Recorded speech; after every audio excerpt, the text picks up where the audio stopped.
Welcome, and thank you for attending this month's Safety Conference webinar. This is Katie Parrish, Associate Publisher of Maximum Capacity Media, and your host for today's conference. My contact information is located below at the bottom of this page, and it will be available again at the end of this presentation if you have any follow-up comments, ideas, suggestions, or questions after today's event.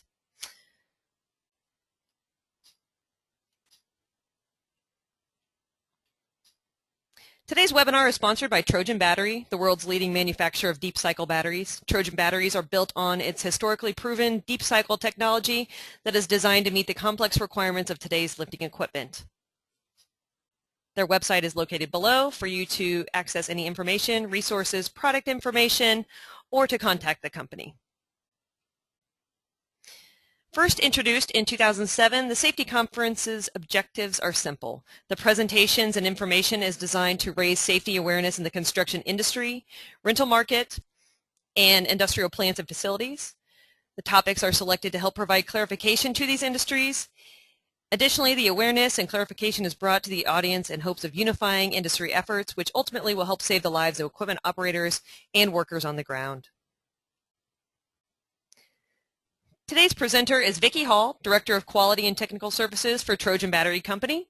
Vicki is responsible for the company's overall product quality programs and initiatives and strategies. She oversees Trojan Battery's application engineering support, which includes charger testing and evaluation of field applications for the company's original equipment manufacturer customers. She also manages Trojan's global support team, which addresses technical questions that come in via Trojan's technical support hotline and the company's websites. If you have questions for Vicki, please type them into the comments box on your screen, and she'll be happy to review them after this presentation.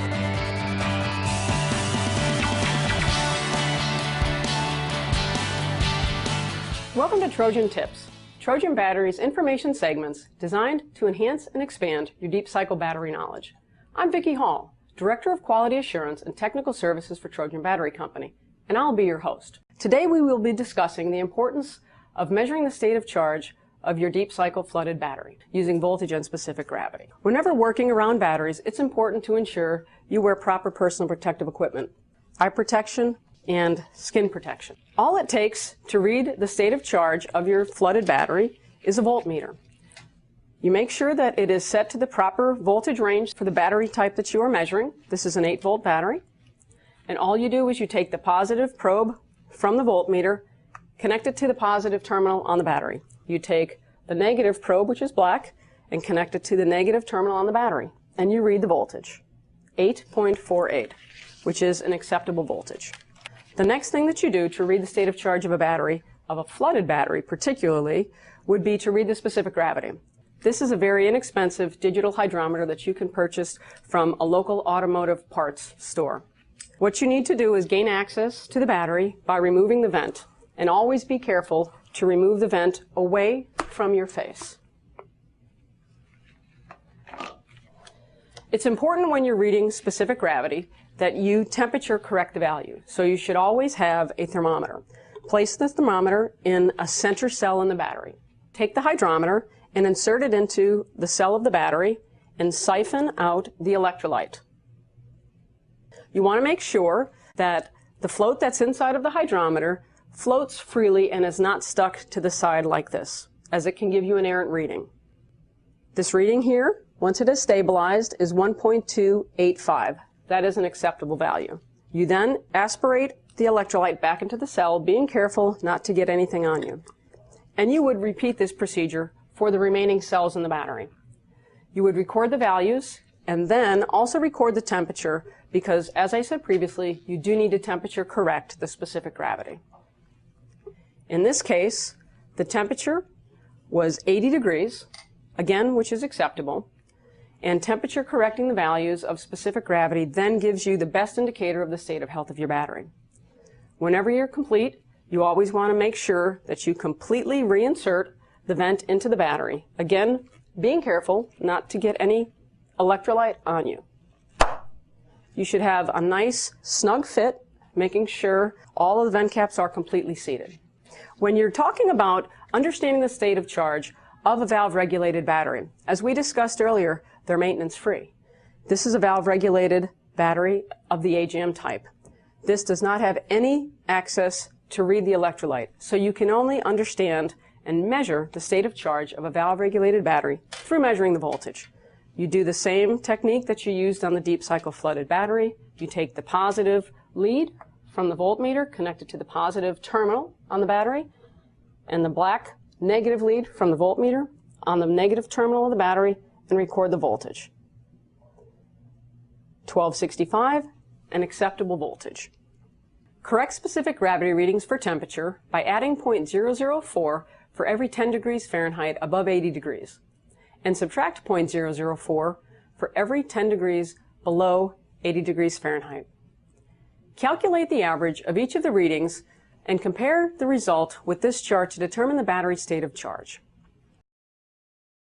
If the specific gravity values are consistently low, which is less than 1.250, it could be due to the batteries not being fully charged or the recent addition of water, which dilutes the electrolyte at the top of the cell.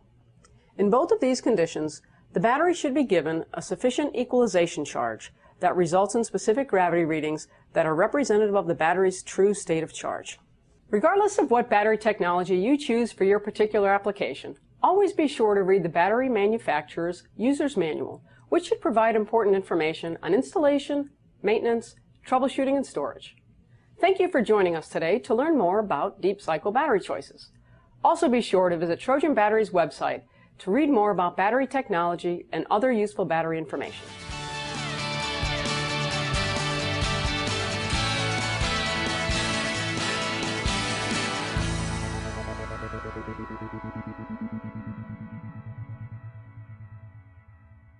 If you were following along, that was the TrojanBattery.com video on the health of your battery. And if you have any questions, please paste them into the chat feature at the bottom. I will get Vicki Hall here on the phone and ask her a couple questions. You discussed acceptable voltage range. What is a range that's acceptable? Well, a fully charged battery really should, the voltage range will depending on whether it's a 6-volt, 8-volt, or a 12-volt battery. But for example, for 100% state of charge, for an 8-volt battery, you should be looking at a voltage range of somewhere of 8.49. For a 12-volt battery, you're looking at 12.73 volts, and then for a 6-volt, you're looking at 6.37. And when we say acceptable, that's what the voltage range should be after it's been fully charged. Acceptable needs to be defined. You know, we always say what's the starting voltage, so you don't want to start using your equipment unless the battery's been fully charged. So you're looking for the corresponding voltage for 100% state of charge, which were the values that I had given you. Obviously, as the equipment's being used, the voltage will decrease because you're consuming energy out of the battery.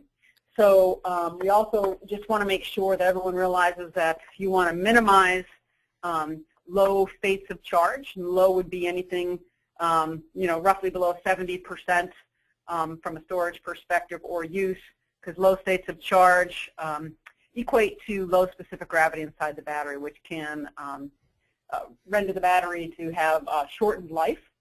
So 100% state of charge, again, 6-volt battery, 6.37 volts.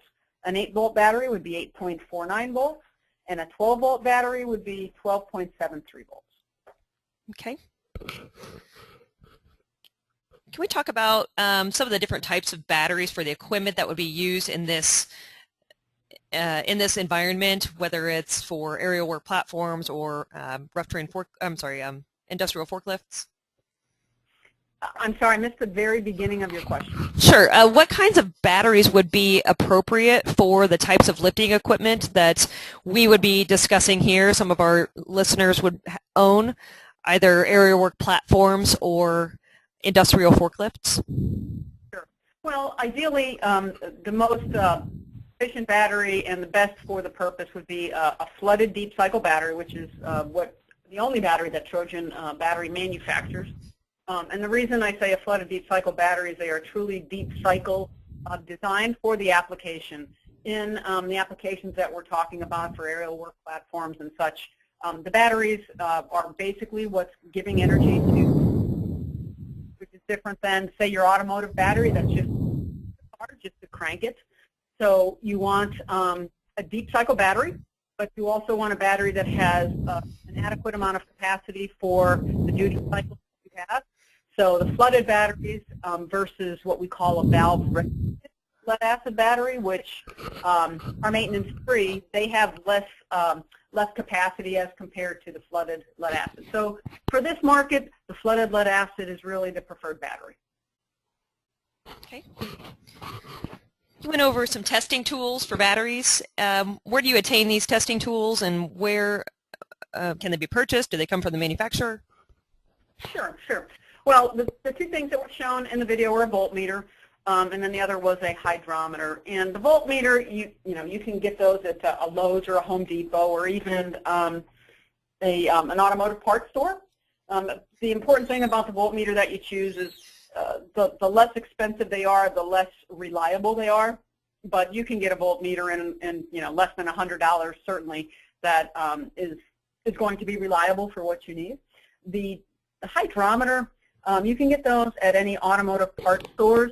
The hydrometer that was shown in the video is a little different than what you would see in the automotive parts stores. Normally the automotive parts stores would have the version that actually, when the float inside floats, it actually triggers or points towards a green, yellow, or red range inside. So it will actually tell you whether or not the specific gravity is what they consider good or not.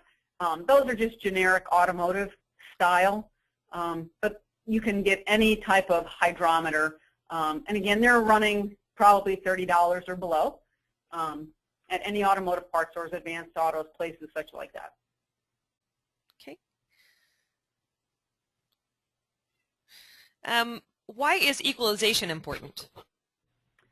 Equalization is really important for a flooded deep cycle battery to make sure that you address imbalanced cells and undercharging. So equalization really is a programmed overcharge for the batteries. And when I say overcharge, people tend to get concerned that, oh, the battery shouldn't be overcharged. And that's further from the truth. You have to overcharge a flooded deep cycle battery. And the reason that you overcharge, are you still there? I'm still here.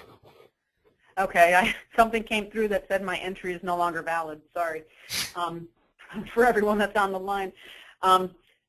Equalization is important because when you water the batteries, because these are not maintenance-free batteries, the flooded deep cycle, you can have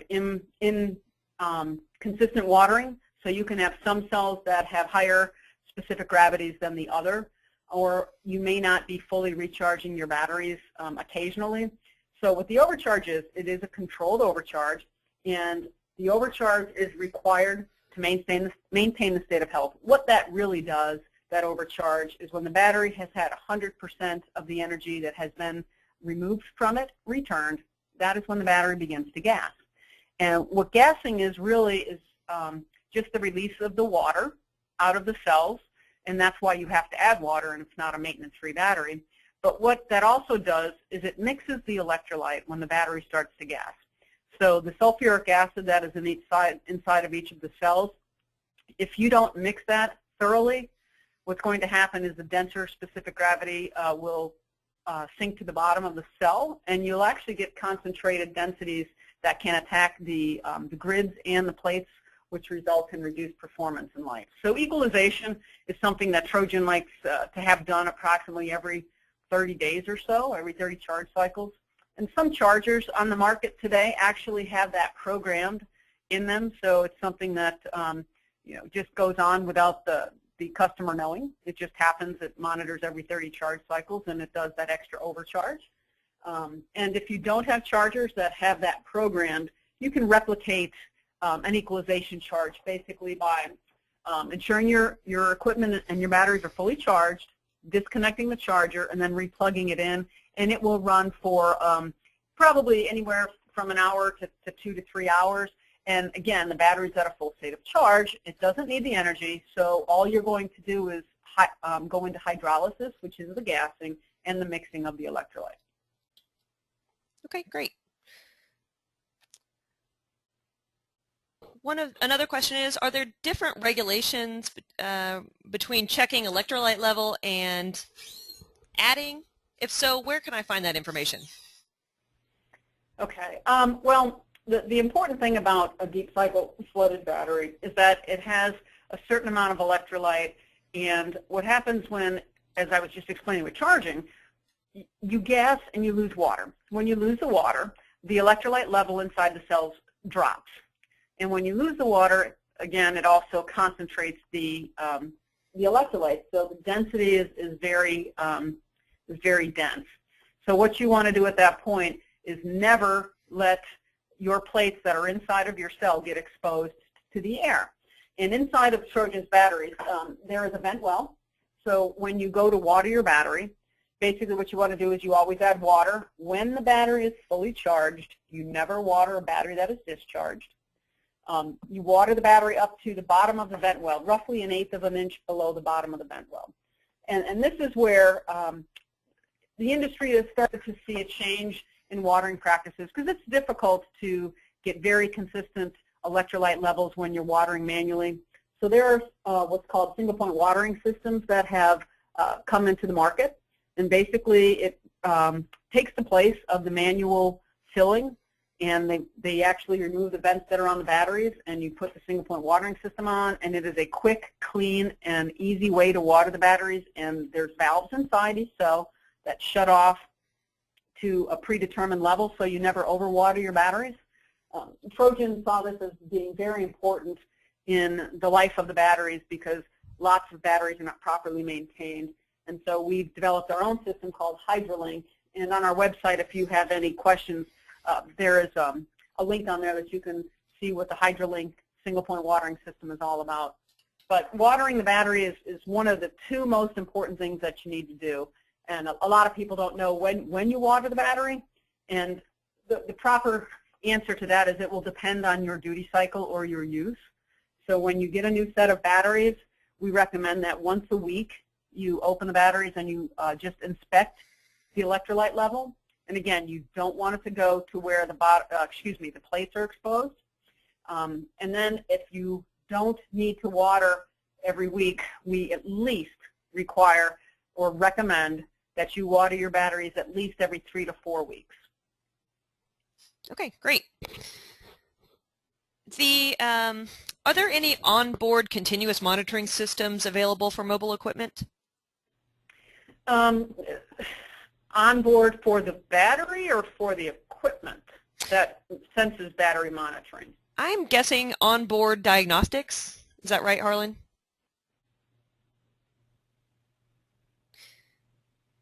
Onboard continuous monitoring is what he's saying.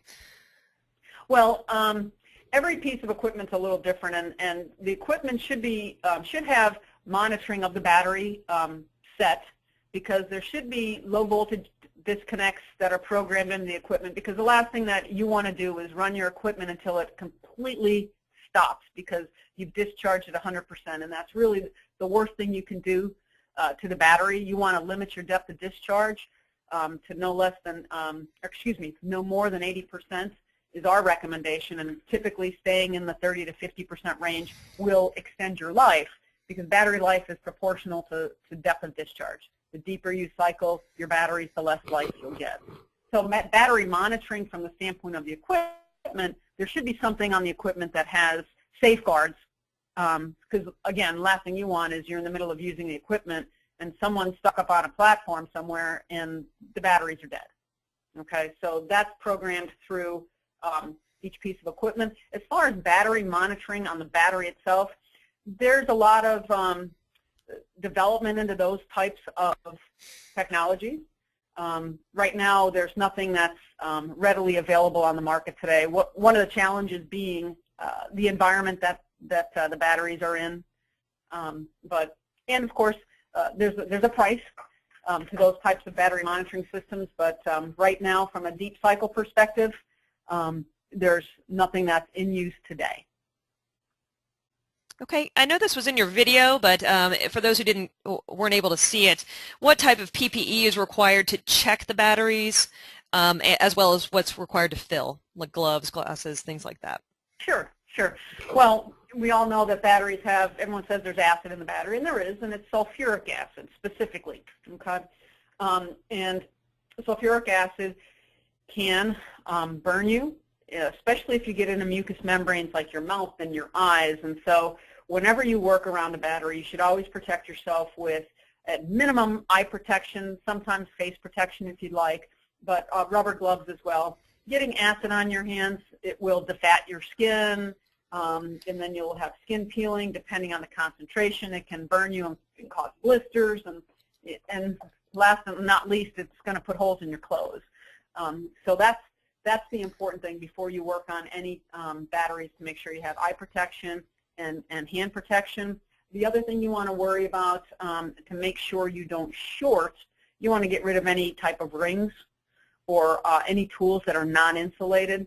As you're working on batteries, and let's say you're torquing the batteries or you're tightening down the connections, if you don't have insulated tools, and as you bring your wrench around, if you happen to touch the opposite terminal on the same battery, you're going to short out. You're going to have a real bad problem and create a dangerous situation. So always use insulative tools. And you should always have some baking soda and water, even if it's just a box of baking soda with you when you're working with batteries, because if you happen to have any spill, baking soda obviously will neutralize the electrolyte. Okay. We have two more questions. Is there any way to rejuvenate batteries after they have been in a low water condition? Well, that's a good question. And the answer is it depends. And the reason I say that is it all depends on the time that they were at that condition. What happens when you expose the plates to oxygen? What you're doing is you oxidize the plates. And they get a very hard surface to them. And the way the plates are inserted into the battery, as the battery terminals come down into the battery and the current flows through to the plates, it comes through the top of the plates. Well, that's been exposed, right? So what happens in that case is you're trying to get current out of the battery, or you're trying to recharge, okay, so trying to put current in on charge or current out on discharge in a very hard plate. So it creates high resistance and creates heat. Well, already you have a high heat condition because you no longer have electrolyte around the plates, and the electrolyte actually works as an insulative property or mechanism to protect the plates. So there's also rubber separator in between the plates, and the rubber separator starts to oxidize and will crack. So the hard part of answering this question is if you've exposed your plates, let's say once in their life, that's not going to be a problem. But if you do it habitually, and so it's always what's habitually? Well, it really depends on how long it stayed at that low level, because remember I said a low electrolyte level means a concentrated specific gravity. So you've got high specific gravity attacking the plates and attacking the grid. It's accelerating positive grid corrosion inside. So that's why I'm saying it depends how long and how frequent in that condition. That's why we really prompt our customers to make sure that they're looking at these batteries every couple weeks so they don't get themselves in that condition. And you ask, how do you lose water so fast? Well, the amount of water loss in the battery is proportional to your percentage of overcharge. So if you're constantly overcharging your batteries past what Trojan recommends, which is 110% of the energy taken out gets put back in, the more you overcharge, the more water you're going to lose and the faster you're going to need to water. And if you're not adjusting your water or your inspection cycle, then you might find yourself in that condition where you take the vents off and you see that the plates are exposed. So understanding that whole mechanism and what's behind it hopefully prompts operators to make sure that they're not allowing that condition to happen. Okay, great. I think you mentioned a density for batteries. Someone's asking about automotive batteries. What's the exact density for automotive batteries, if you know this? 1.285, 1.28, 1.277? Okay. I spent the first 50% of my career in automotive batteries. So the density, it's quite an interesting question, because the difference between an automotive battery and a flooded deep cycle battery really is in the plates. The electrolyte is basically the same. We use the same specific gravity density in the plates. You're basically looking for a gravity. 1.277 and 1.280 are basically the same. I mean, you can just round up if you'd like. 1.285 is 5 points away from 1.280. All of those values equate to a 100% state of charge. Okay, what you need to be concerned with is when you start getting into the 1290s, the 1300s, that's where you have lost a lot of water, and that will be the density, if not higher, when you open up a battery and find out that your plates are exposed. If you could read that gravity, you're somewhere in the 1.3s. But between an automotive battery and a deep cycle flooded battery, the gravities are really the same. It's an electrochemical reaction, and the gravities are starting the same. So it's gonna be the same. It doesn't matter whether it's deep cycle, flooded, or an automotive battery. Okay. How about some tips? What's your #1 tip to extend battery life? Great question. I've got 3 tips to extend battery life. #1 is maintenance. You know, you can have a really well-designed battery, and you can limit your depth of discharge, and if you don't properly water it and properly recharge it, it's not going to live long. You know, I like to use the analogy that the battery is like our bodies. You know, when we're born, we have a finite amount of life that we're going to live, and we can't live without water, and we can't live without sleep. So, and how hard we are in our bodies is going to then impact the amount of life that we're going to be able to live. So it's nothing different than the battery, because the battery, when it is delivered to you as our customer, it has a finite amount of capacity. And how you treat that battery will allow you to get long life. The thing that you always do is limit depth of discharge. Again, going back to what I said earlier, is do not discharge your batteries 100% every day. You will not have long life out of your batteries. So it's really understanding what your application is. You know, what are you actually using as far as energy from a design perspective to say you have the right size battery. You want to make sure, if you know that your load or your duty cycle on your lift platform is X, that you want to make sure that that battery is X plus, because you don't want to run out. You want to have that insurance policy. So you always want a little more in the battery than your actual needs. For those times that the batteries don't get fully recharged, then you start out with not a full tank, so to speak. So first thing, limit depth of discharge, and then you've got to do the maintenance. You've got to water the battery, and you've got to charge it properly. Okay, great. Let's see. What chemical reactions occur from tap water when it's used instead of distilled? Well, there's not really a difference in the chemical reaction. What we're looking for when we recommend distilled water, and why we do that, is because the impurities in distilled water are, they're basically there's no impurities. And so when you have impurities, what we're looking for, the impurities really that impact the battery, are anything that's organic, or, you know, iron is a big one. Okay, so if you're taking water out of old pipes, and the old iron pipes instead of PVC, iron is going to just increase the self-discharge of both of your plates, and you're going to have lower on-charge voltages, and it's just going to attack your battery.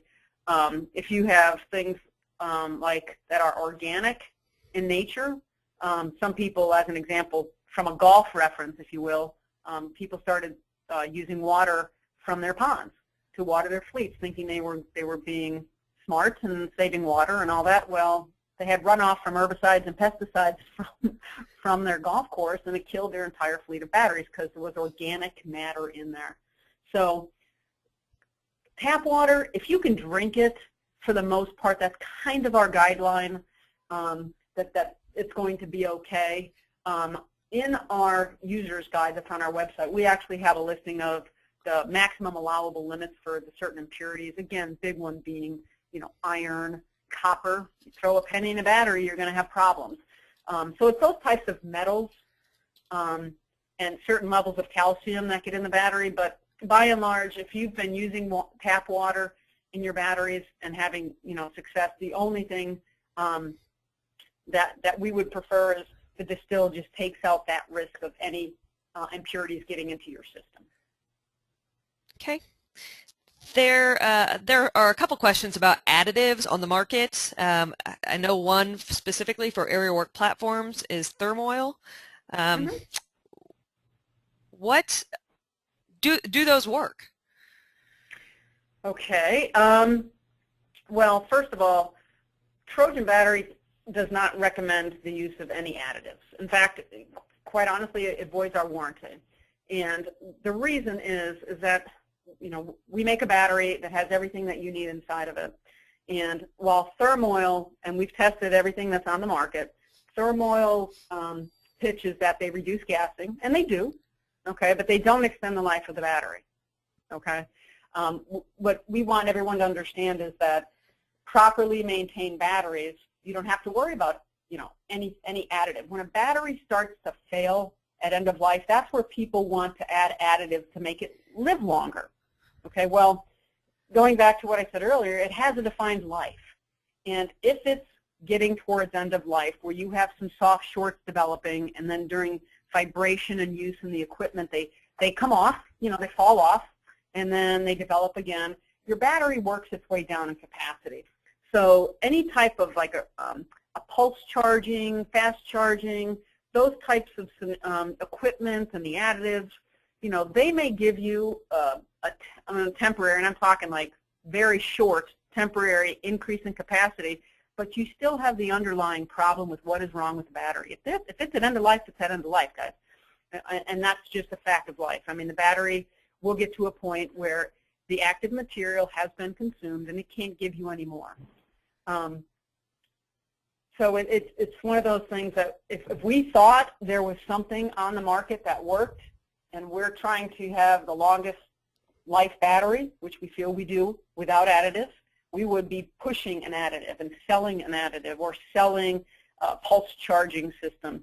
We know that our batteries don't need that, so that is our recommendation. Just to say a properly maintained battery, if you take care of it, you don't need that stuff, and it really doesn't work, and if it did, we'd be pushing it. Okay. Should you trust built-in charge indicators or meters every time? Are they always accurate? No. Okay. Well, it's an electronic piece of equipment, so they all have their lifespan. So, I mean, those have nothing to do with Trojan. I'm very well versed in the fact that either they work or they don't, and most of the time they're not accurate. Okay. Going back to automotive, someone has another question about that. Do you prefer AGM or flooded batteries for automotive? Well, we're a deep cycle manufacturer. We don't make automotive batteries. We do make a starting battery. It's an AGM battery for the transportation market for trucks. But starting batteries are different than our deep cycle batteries in their design. Again, you design a battery based on the application. So a starting application, you want high current carrying capability. Okay, the battery itself is not used to propel your vehicle or propel your equipment. It's basically used for SLI, starting, lighting, and ignition. So you need a lot of thin plates and a lot of thin plate pairs in each cell. Those batteries don't deep cycle.